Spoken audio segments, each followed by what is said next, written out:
Hola, ¿qué tal hermanos? Hoy vamos a ver un tema muy importante que se llama la jerarquía en la iglesia. De hecho, que todos somos pues hermanos, ¿verdad? No quiere decir que todos somos iguales en la iglesia. Claramente Cristo quiso que algunos tuvieran autoridad sobre otros, como guías de los demás e instrumentos de unidad. En la iglesia pasa lo mismo que en una familia. Todos se consideran hermanos con relación a Dios, el Padre común, pero entre los miembros de la misma familia, algunos son padres y otros son hijos, ¿verdad? Así, en la iglesia todos somos hermanos frente a Dios, pero entre nosotros mismos, algunos representan a Cristo como cabeza y por eso gozan de una autoridad especial para el bien de todos los demás miembros de la iglesia. Esto está muy claro en la Biblia. Por lo tanto, no podemos seguir a Cristo rechazando lo que Él estableció. La fe exige la obediencia, la autoridad de Dios. Por esta razón, es un error decir yo creo en Cristo y eso basta. Si crees en Cristo, tienes que aceptar su iglesia como Él la quiso y la estableció. Y no forjar otra idea de iglesia ajena a la Biblia como algo puramente espiritual e indefinible, para después sentirte con el derecho de fundar tu propia iglesia. Cristo fundó pues la iglesia junto con los apóstoles, los 12 apóstoles, mientras por otro lado Jesús sabía y hablaba a las muchedumbres e instruía a los discípulos. Por el otro, escogió a 12 hombres, a quienes llamó apóstoles, o sea, enviados, y por cuya formación decidió y dedicó muchos cuidados. Y nos vamos a ir a la Santa Biblia, ¿verdad? A la lectura. Entonces Jesús subió al cerro y llamó a los 12 y a los que él quiso y vinieron a él. Así construyó a los 12 para que estuvieran con él y para enviarlos a predicar, dándoles poder para echar a los demonios. Y eso lo vemos en Marcos capítulo 3, versículo del 3 al 15. El que recibe al que yo enviaré, me ha recibido a mí. Juan capítulo 13, versículo 26. El que a vosotros oye, a mí me oye. Lo vemos también en el Evangelio de Juan capítulo 10, versículo 16. A estos 12 les dio poderes especiales para anunciar pues el Evangelio, ¿verdad? Entonces vamos a ver dónde lo dice. Todo poder se me ha dado en el cielo y en la tierra. Por eso vayan y hagan que todos los pueblos sean mis discípulos, bautícenlos en el nombre del Padre, del Hijo y del Espíritu Santo, y enseñándoles a cumplir todo lo que les he encomendado. Yo estoy con ustedes todos los días hasta el fin del mundo. Y lo encontramos en Mateo capítulo 28, versículo 18 al 20. Aquí vemos claramente cómo solamente algunos tienen el poder de predicar oficialmente la palabra de Dios, contando con su asistencia y garantía. Cristo nos dio el poder y la misión de predicar a todos los que quisieran. En esto hay una gran divergencia entre la enseñanza de Cristo, completamente aceptada y vivida por la Iglesia Católica, y la manera de pensar y actuar de los hermanos no católicos. Según estos, lo importante es predicar la palabra de Dios y por lo tanto todos tienen derecho de enseñar lo que piensan sobre tal o cual parte de la Biblia. Precisamente esta idea es equivocada.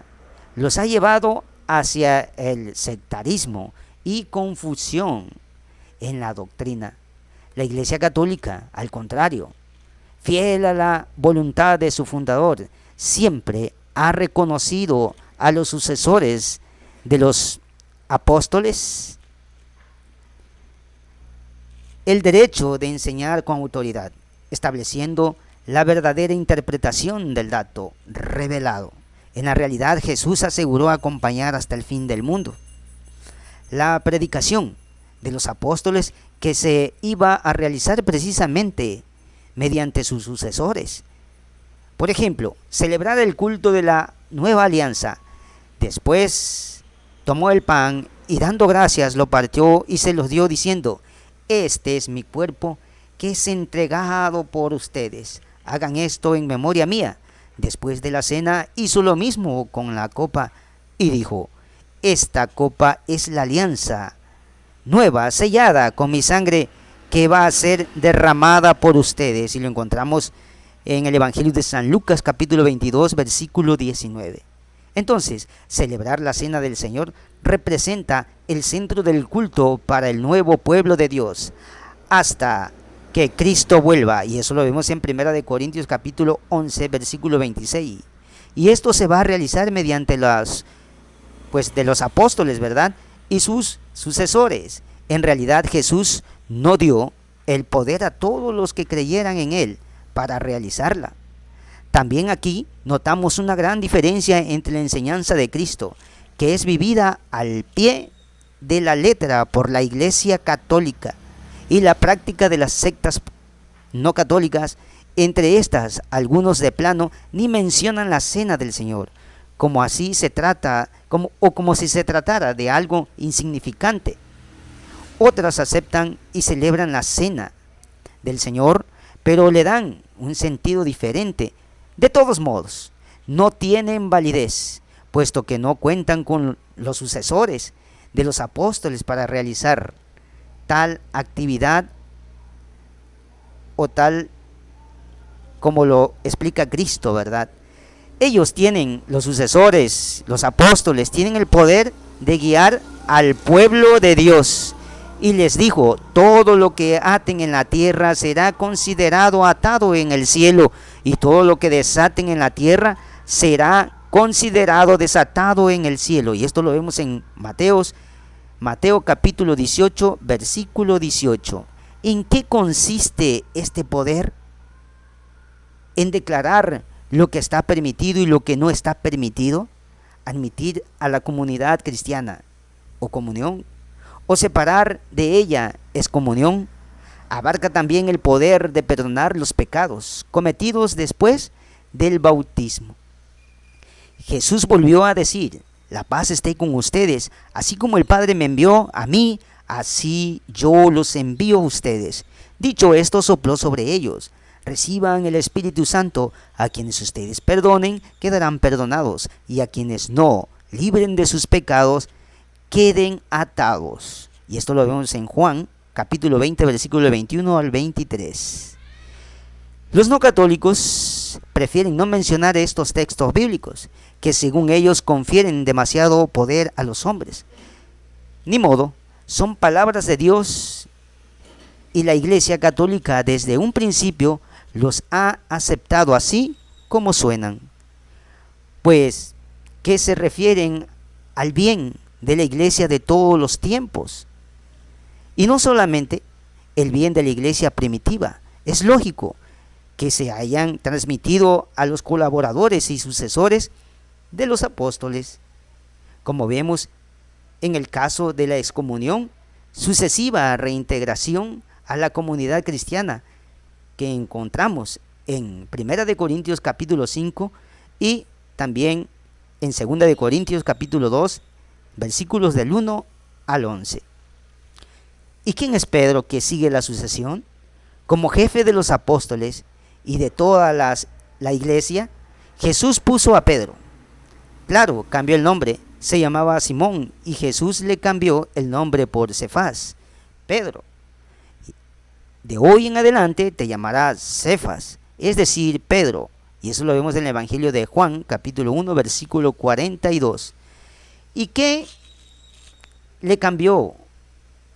¿Y por qué le cambió el nombre Jesús a Simón?